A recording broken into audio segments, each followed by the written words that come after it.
Welcome, Ian. Hello, hello, Hello. Sally. Welcome to Habits of the Health and Success. I think I've got that right this time. Yep. Habits for Health and Success. Yes, I named it. Yeah, I always forget to do it each time. So, I have another group that the name just rolls off my tongue. And I keep saying that all the time. So, yes, thank you for joining me. I think this will be the fifth or sixth. I've lost count of how many I'm doing now. So, you'll be Fabulous. there. You'll be there. Love it. I love it. Ian, do you want to introduce yourself and tell us a bit about you? Okay. I'm Ian Norton, and I am a confidence coach, is what I've titled myself. I randomly seem to be gaining ground as the confidence king, is what I keep being referred to by various people. But it's something that I think has a profound effect on everybody, and I think everyone that comes to me from whatever problem they have, it fundamentally comes back to confidence and self-confidence, because the more confidence you have in yourself, the more you're able to deal with the toxic relationship, the failing career, the unmet expectations, the goals and challenges that you want to go for, that you're scared to commit to, the stress, the anxiety, the overwhelm. Everything fundamentally comes back to that sense of self and that sense of self-confidence to be able to tackle anything and approach everything. And I mean, I don't know how much you want me to share, but it's basically I came to this from a combination of my life experience and training and knowledge that I gained to overcome things I've gone through. I mean, I've gone through a lot of crap in my entire life. I've made some massive mistakes in my life. I mean, we're talking like we're talking Pretty Woman level, huge. We're talking, you work on commission, right? Yeah, huge, big mistake, like terrible. People pleasing ended me up in prison when I was quite young, Oh, because I wow. was trying to fit in. I was trying to do the right thing. I learned in prison that even there you can be true to yourself. You can learn from other people. You can connect with other people. I After that had to kind of cope with life being an ex-con and all the guilt and everything that went with it. So looked around and was like, well, okay, I'm gonna change who I am. I'm gonna grow. I'm gonna be able to cope with it. I'm not gonna ever let anyone be able to control me because of that or hold that over me. So I started looking into mindset stuff even back then, and I worked in etiquette for a London finishing school, where I was fortunate enough to work with Princess Diana for about 18 months. I worked with Prince Edward, Princess Alexandra. I taught one of the random things. I had to deal with the Sultan of Brunei's helicopter pilot on his personal grooming and personal hygiene. This was the randomness. Wow. Ian, your randomness, it always crops up with something completely brand new. The first thing I'm thinking of is, how do you jump from that situation of like, the people pleaser that got you into trouble to then being, etiquette, can't even say it properly, a coach in that angle. What habits did you use? How did you get there? From it's I know it's a real cliche to say, oh, mindset, and I know we hear it all the time, and people poo-poo it and they go meh. But it genuinely was about mindset. It was about looking at myself and going, okay, what's happened to me is, it's partly my fault because I allowed it to happen and I went with it and I contributed to it happening. And because of that, I have control over it. So I'm not the victim anymore. And I learned while I was in prison, I learned that if you conform to certain restrictions and you explore your options, you can benefit and you can grow and you can adapt. And when I came out, it was about my mindset going, okay, I can either sit there and go, oh, poor me, and this has happened to me, and my life's over, and everything's awful. Or I can go, well, okay, I can use this. And at the time, it was one of the, I mean, even to a certain extent now, people are fascinated by it because it's not an experience that everybody has. No. You know, it fortunately, it's not something that most people go through. So I used it as leverage in a way, because people were interested in my story, and they were interested in, oh, what's it like in prison, and what, because the only thing you ever see about that is the stuff you see on TV. Yeah. So I used it to my benefit to kind of go, actually, it's not like it is in the films and on TV. This is the reality of it, and this is the experience, and this is how people are in there, and this is the mix of people. And because of that, people started talking to me, and people started connecting with me. And I got interviewed for a few things on radio and a couple of things on TV. And via that, I ended up meeting this woman who was the principal of the finishing school. And we were talking, and she was like, but you're very well spoken, and how did this happen? And it's like, this is the misconception. Anybody can go through this. This can happen to anybody. It's not restricted to, your rough living in the slums victims. And so she was quite excited by this because it was a new perspective and something she'd never thought about. So she invited me to come along and do a couple of sessions on transitions and coping with difficult situations, coping with difficult, debilitating emotions. And that was where I started. And because they loved what I did, and I was a very kind of can-do kind of person, it was like, yeah, fine, I'll figure it out. Just tell me what you want and I'll do it. It became a kind of almost a joke that if something random came in, they'd go, oh, Ian, could you? And it's like, yeah, fine, leave it with me. So when Kensington Palace contacted us about Princess Diana, because it was the early years of her marriage, and she was just struggling because she was still, even though she was married and she was more used to it, she was still struggling with the personal confidence and the presentation and the judgment and the criticism. So Kensington Palace contacted Lucy Clayton's to say, could someone work with her on these areas? And it was like, yeah, Ian, this is yours. Off you go.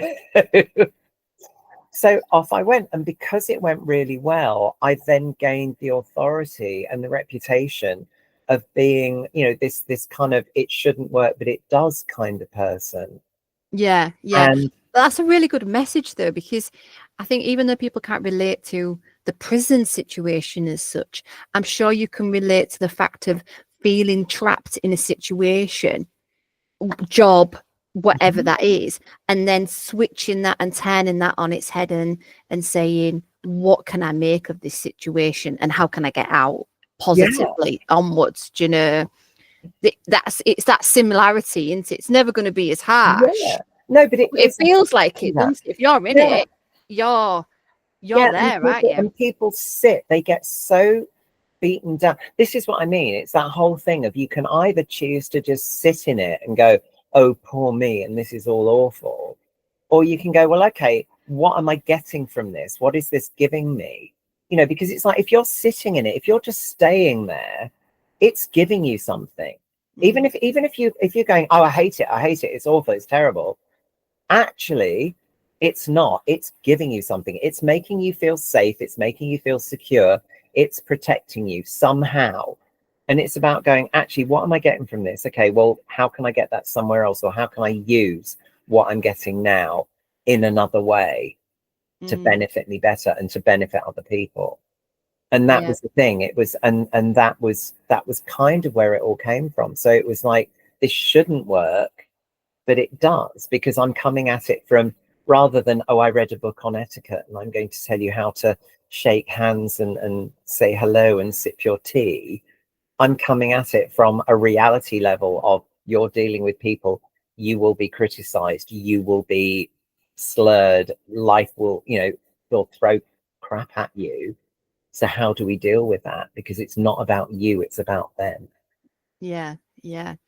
Wow. So you was miles ahead of your game. Did you realize at the time how your path was going to sort of, or was it just total? It sounds very much as well like it's that law of attraction, which you didn't know at the time, but it's like how those little incidents happen.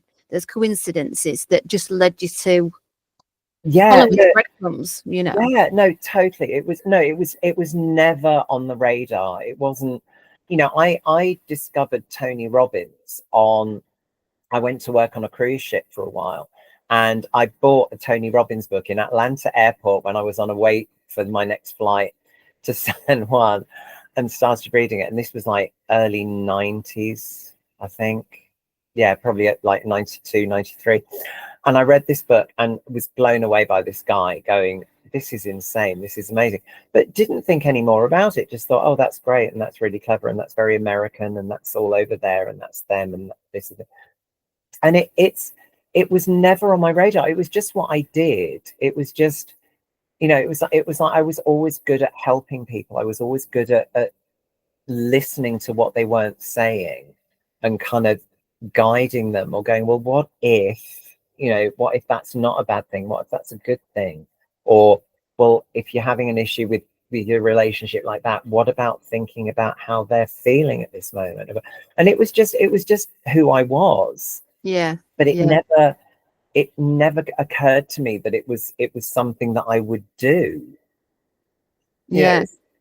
It's funny because so then did your career take a funny spiral effect after that? And oh, don't it's been all over the place. It as I say, I came out of prison, and when I came out of prison, a friend of mine was working at Vidal Sassoon's in South Molton Street, and they were looking for apprentices at the time. So it was like, okay, can do that, because it doesn't matter what your background is. There's no checks. There's no nothing. That's fine.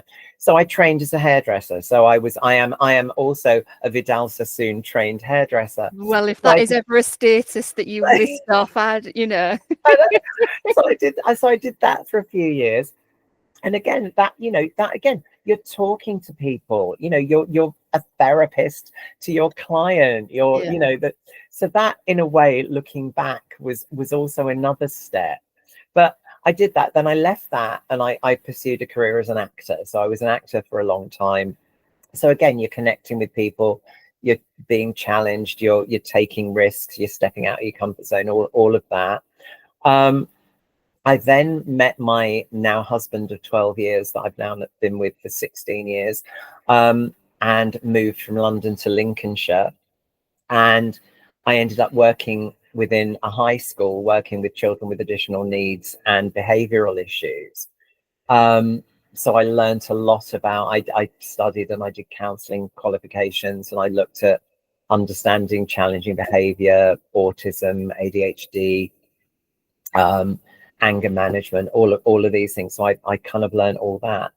And so it literally, it all came to a head with the COVID lockdown, because the children that I was working with, obviously that then stopped because it all went online. They all went home, lockdown happened. And the only thing I was doing was kind of babysitting. So I for the first time in decades, I had time to stop and think and go, okay, where am I? Who am I? What do I want? And I started thinking about how I could bring it all together, so that I could I could coach people and benefit them mentally, but also physically, because it's that. It's really difficult in coaching, because there's this, you can, anytime you log on to social media, you can do a qualification in coaching anything. It's like people who wear black socks, coaching qualification. Everyone's running a course on everything and anything, and it was like, but I have this etiquette background. I have image consultancy. I have how to make people dress for success, to dress like they own the bank, not want a loan from it. And how can I make all of this fit together? So the pandemic was my time when I kind of brought it all together and went, actually, this is important, because it's like at the moment, I have a client who's just been promoted to a board level position. And she was asked to do it. She didn't apply for it. She was actually pretty much given it. But she's freaked out by nobody's going to take me seriously, and I don't know what I'm doing. And we've talked on a confidence level, but we've also even gone back to throwing out the suits and clothes that she wore in her previous job, because they link her back to that, which adds to her insecurity. So she's now bought new, this is me, this is my new job outfits. And it, you kind of say to somebody, oh, but about what you wear. And it sounds really trivial, but actually it's almost as important as anything else. Yeah. You become empowered by things, don't you? Do you know? Yeah. And I was just thinking the other day, I work a lot from home. So I started to sort of wear sometimes more comfy stuff because I'm home. And then I started to realize that I thought, do you know, some days I'm feeling that comfy feeling, but that ain't motivating comfy feeling. Do you know? And it's like, I need to switch this up a bit, because the clothing is almost giving me a feeling along with, and I am motivated, but the clothing was giving me that less of maybe feeling, and how empowered you feel when you put something on. And then it's your mindset to be able to do it as well, which was the other side to it. I've got a lady where she's worked back on herself and things like that, brought things back out of a wardrobe. A coloured pair of pants, it was red pants, absolutely fabulous. Sent me a picture the next day, was like, I've put these on. Do you know what I mean? The enthusiasm and how it made her feel was enough to even remind me that, we talked about this and I've done it. It's like how bold we hide behind colour as well, don't we? Do you know, the black or what? We'll feel safe. So absolutely. It's a holistic thing, isn't it? Do you know? Yeah, it is. And it's as I say, and that was where I struggled initially, because it kind of felt like I was trying to bring trivial stuff into something much more deep and meaningful. So it was about getting that balance and going, no, but actually in some situations, what seems trivial to somebody is actually really significant. Yeah, so that, so it's been a very random journey to get to where I am, but it's quite empowering, because it's like, one of my favorite phrases to everyone that I coach is, when I say I understand, because it's like, there is nothing that can surprise me, nothing that can shock me. I've gone through it all. I have got every t-shirt known to man, so it's not about coming from a place of, I've learned how to deal with this. It's like, I've learned because I've lived it, and I've learned ways to deal with it. Yeah. Do you feel like, when looking back, can you link any negative habits that you had that you then identified or you was aware of? Oh God, yeah, so many. I mean, the classics, the classic ones for me are things like, obviously the people pleasing comes from not feeling good enough. It's like the thing is, when I was little, my parents ran a fish and chip shop, and I was mocked at school and bullied at school because I smelt of grease sometimes, and it was horrible. And then when my parents made money, because they built it up they ended up with like 20 fish and chip shops and a big chain and a couple of restaurants and stuff, and we moved to Surrey, and it was all very posh, and I went to secondary school in Surrey. And so I never felt good enough. I always felt I wasn't good enough. I wasn't posh enough. I wasn't rich enough. I wasn't, you suggest it. I wasn't it. So I spent a lot of years feeling not good enough. My brother was very sporty. He went into the army. He was very physical, so my parents always used to throw at me, oh yeah, but you're lazy because you don't. And it's because I didn't run a marathon every morning, and I didn't really care about sport that much. So I had this belief that I was lazy. So, everything was going to be a challenge because, well, I'm lazy. I don't do that. I don't, I'm not bothered. I don't work. And it was things like that. Even though you're not, I tell you, God, sorry, I do this. I go off on a This tangent. is great. No. Seriously, I ran for my 40th birthday. I decided I was going to run the London Marathon. So I got a place on it because I did a charity sponsored place. I trained fully for 6 months. I ran the London Marathon at 40 years old. And the whole way round, I finished it and I got my medal and I did it. The whole way round, going through my head was, this is amazing that I'm doing this because I'm not a runner. I'm quite a lazy person, and I'm managing. This is, wow, how am I doing this when I'm not, I'm not a physical person. I don't do, and that's like what, That was 30 where you years was. on from when I was being told it, and it Yeah. was still there. Didn't stop me doing it. I still managed to do it. But how much quicker and how much better would I have been had I not been carrying that? Extra weights are almost Yeah. into that, Yeah. But yeah, Yeah. all those negatives were carried a long time. Yeah. Yeah, and then you get to the oh, I'm too old and nobody's going to care because I'm not 20 with a six-pack and a filler face, and yeah, all those things, they sneak up on you. Mm. And it's noticing them, isn't it? That's the difference, Yeah. isn't it? It's having them, being aware of them, and then trying to switch it somehow, and that's the bit that the journey, isn't it? What Yeah. positive habits do you feel like that's kept you going through all of the different changes? Because you've done a lot of changes, a lot of swapping about, which is absolutely normal, because I think we have this idea that we've gone one path and it's very linear and straightforward, and nobody has that story. Do you Yeah. know? No, Nobody. but that's you see, I blame the Victorians for so much of this crap. Because it's like the whole, all the the pub hours and the working hours and the light change and the time change, all bloody Victorians.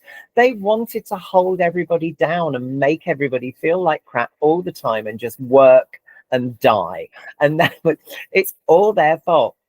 Yeah. And the whole mentality of, oh, you get a proper job and you stay there and you start at the bottom and you work your way up and you stay there until you retire, and then you can maybe do something you want to do there. It all comes from the Victorians. And it's, even though we know that's utter bollocks now, it's still there. There is still that part of you that feels guilty if you don't conform to that. And it's ridiculous, but it's there. And it's again, for me, the positive empowerment comes from, it's almost taking a positive negative.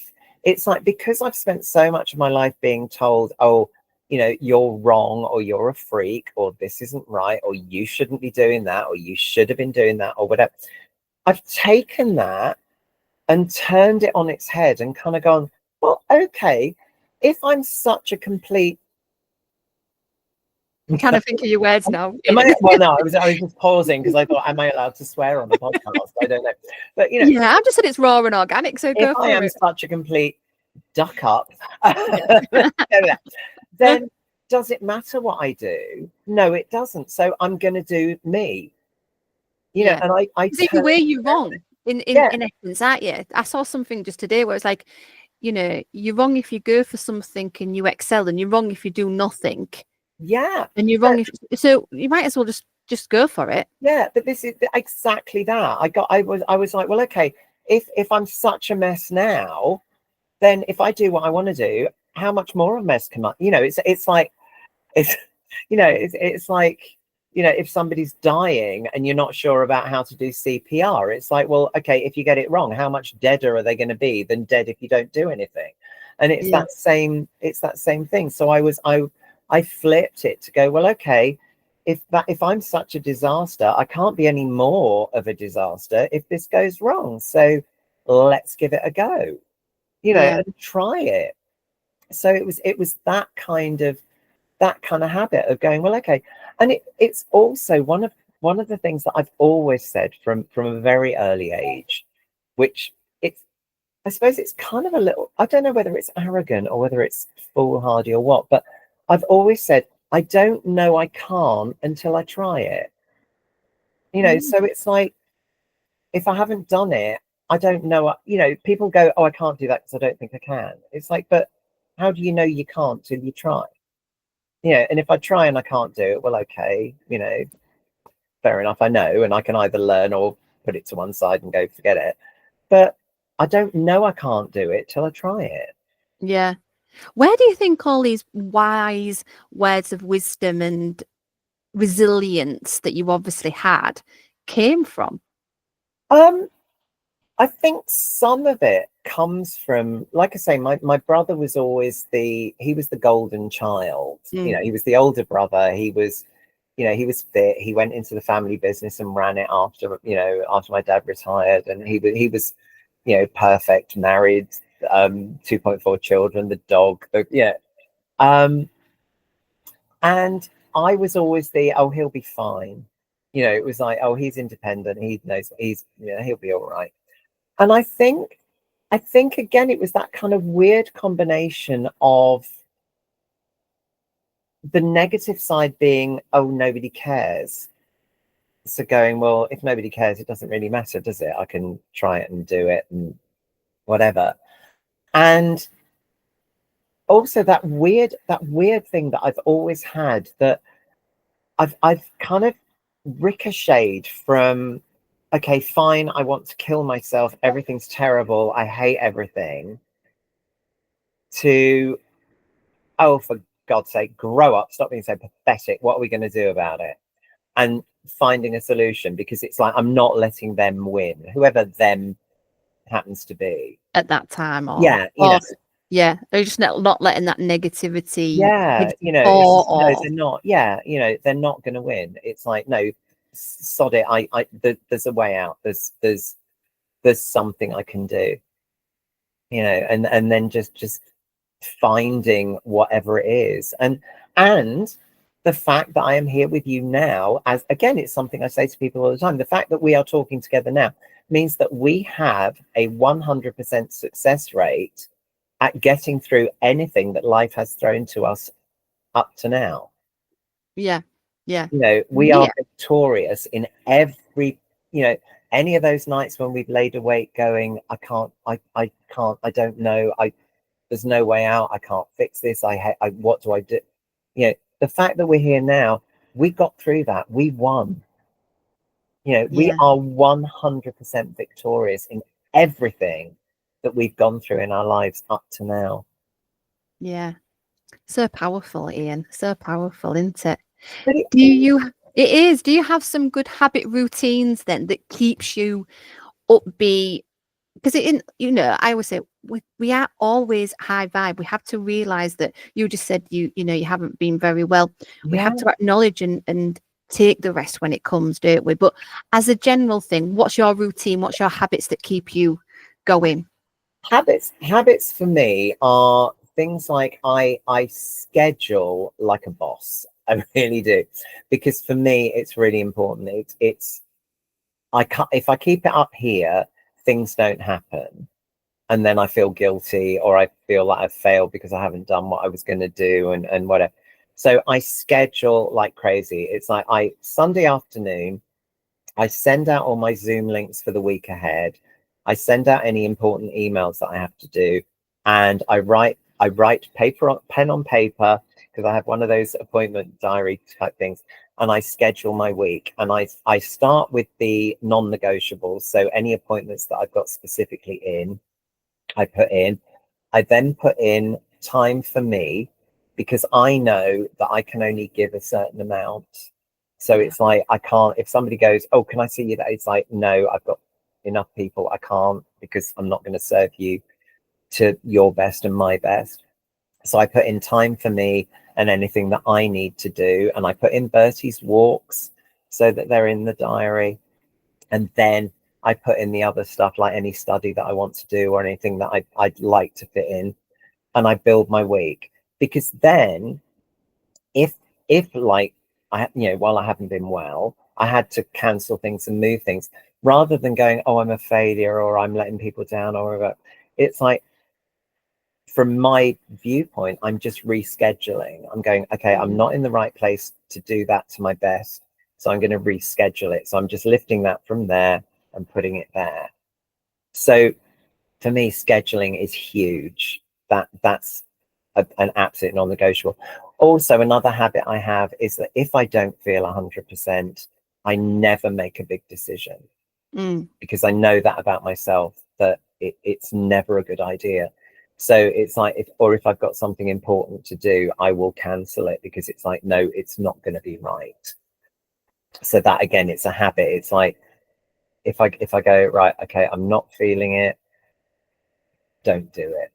Have you learned to do that? Is that something you've learned over time? Oh yeah. It's that's from experience. That's a real, yeah. I have proof, I have evidence that it's not good for me and I shouldn't do it, so I don't do it. Yeah. But yeah, Have you no, I've learned that. have you found, Ian, because I think people can relate to that, where they plow on because, again, it's a bit of the people pleasing. That'll fall in there, doesn't it? You can't let anybody down. So Yeah. you plow on and plow on, even though you know you're not at your best, you're not making the right decisions, and you're feeling worse for it. And Yeah. then the guilt keeps in as well, doesn't it? That it's a spiraling thing. How did you notice it in yourself? What happened when? Yeah. For me, it was making bad decisions. It was committing to things or not committing to things that later turned out to be the wrong decision. Upsetting people by letting people down because I'd turn up to do something, but I wasn't giving what I needed to give. And it was just so many times that it was like, I should have just I shouldn't have said yes or no then. Oh, I shouldn't have done it then, or I should have just cancelled then. And the way I look at it with other people, and again, it's something that I coach people on, it's about communication. This is, again, it comes back to self-confidence, to be able to have that conversation.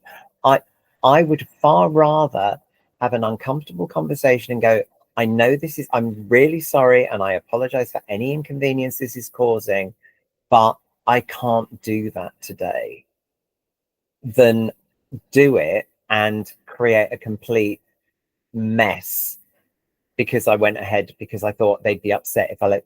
And 99 times out of 100, if you're honest with people and you connect with people and you communicate and go, look, I'm really sorry, but this has happened, or I'm feeling like this, or I've got this coming up, so I'm worried about it. So can we possibly reschedule, or do you mind if I cancel it for now, or I'm really 99, well, actually no, more than that, 999 times out of 1,000, 9,999 times out of We 10. won't get into, I don't know, maths, going on with the maths now. But People don't mind. no, What they and I do think, mind well, is you letting you down. yeah, and I think as well, Ian, what I thought about then is, I think when you're setting an example, so when you do it, you're almost giving permission for other people to go, oh, actually, it is okay to Yeah, say no or to explain. I think you're leading the way, because you go, oh, well, Ian's done that. That's okay. Do you know? I yeah, think that's the other side to sort of, instilling these good habits. You actually have a ripple effect, because I think you make people see that that's okay yeah, in your own way, isn't it? yeah. No, I had it. I mean, because I've had this chest infection and everything. At the moment, I'm in the middle of my 12-week Invincible course. And every Wednesday evening, I do a Zoom link for any questions or anything that's come up from people from the training for that week. And I had to cancel it because it was like, I just can't do it. I'm exhausted. I'm coughing. I feel like that. I'm not going to do it. So I cancelled it. And the response was so lovely, because they were like, they were just concerned that I was okay, because they know, they were like, we know you would never do this if you weren't really unwell. So we just wanted to check that you're okay. And I had some really lovely messages. And it's like, and that's fine, because it's like you're being honest, you're being open, and you're actually respecting other people, because you're going, look, I can't give you 100% of myself, so I'd rather not do it now. I'd rather wait till a better time. Yeah, Whatever definitely. it is, it's whether, whether you're ill or there's something going on with the family or the, whatever it is that's causing the stress or the overwhelm or whatever, you're respecting them by going, no, I can't serve you to my best ability. So would you mind if we move it to another time? Yeah. And creating those boundaries as well and restoring your energy. So many things to it, isn't there? Of just Yeah. the power of no. Yeah, You absolutely. know, absolutely massive. No is a complete sentence. Yeah. What things do you do to get your vibrations up then? What's your high vibe habits? Oh, well, there's the classics of going for a walk with Bertie, who is ball obsessed. So we go over to the playing fields with his £1.50 Asda ball, which is the favorite of all 19 balls he currently possesses. Um, and I love the joy of watching him spin round and run off and collect his ball and bring it back, and then we play the I'm going to take it from you game for a while. So I love doing that. But also, I mean, again, things like I have my happy tunes that I go to that make me smile, and a lot of them are nostalgic. It's like the theme tune to White Horses, which probably most of the people listening to this have no idea what that is, so you'd have to Google it. But being very, very old, it was one of my childhood TV shows. And a bit of ABBA, Just a Notion, and stuff. So I'll shove that on and dance around the room, or strut down the high street or whatever on my mood. So it's things like that. Also, gratitude is a massive one for me. It's like I slap myself if I'm being like, okay, I need to up my energy and I'm being really pathetic. I will slap myself and go, okay, get a grip here. Look at this. You're living in this home. You've got all this around you. You've got Bertie, you've got your husband, you've got, the reason you're tired is because you did that and that and that. What are you about to do? You're about to do this and this. So this is good. And it's all about being grateful. Yeah. Taking that moment to recognize it. Yeah, absolutely. Have you instilled any holistic practices? Have you dabbled in that? Anything that meditation or? Yeah, I do love a good mantra. I do have darling Jo Cantle, who you know well. I do have her money mantra, which is underwritten by a Zumba track, which I really love, which I quite often put on when I'm on a walk. I have a couple of what I call blisscipline meditations that I've written for myself that I put on that kind of does a quick body check. It's only it's like 12 minutes, but it kind of does a body check and then a positivity check and a focus and a chill, which is quite nice, that I love. I do have a oversharing right now, and this is where people Come on, will give go, us it all. yeah, where people go, I thought he was weird, but now we've hit another level.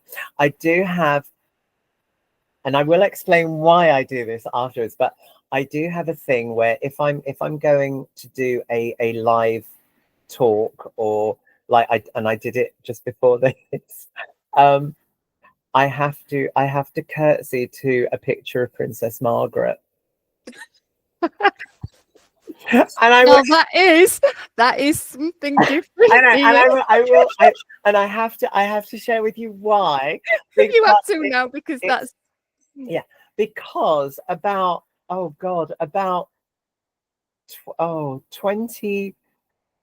where are we now, 2025, about 25 years ago, I was doing panto in Crewe with my best friend Paul. It was Cinderella, and my best friend Paul and I were playing the Ugly Sisters, and our entry was through the auditorium. So we had to get ready, and then when the show started, we had to walk around to the foyer, be ready to walk through the audience to go up on stage and start the show.